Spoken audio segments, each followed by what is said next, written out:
Ataupun contoh yang paling dekat kita boleh ambil ajaran sesat yang cuba disebarkan dekat Malaysia ni, boleh dibendung melalui peruntukan undang-undang yang ada. Kita boleh tangkap, kita boleh dakwa, kita boleh hukum, kita boleh penjarakan dia. Ini the power of Malaysia lah. Berbanding dengan sebahagian negara-negara Islam yang lain, ya, dia tak ada undang-undang.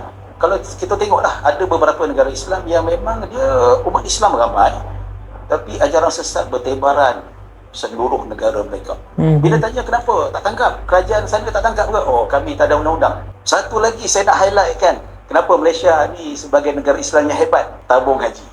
Tabung haji. Mana-mana pergi kalau musim haji, orang memang puji tabung haji. Dia tak sebut tabung haji, Malaysia haji. Ini pengurusannya cukup sistematik.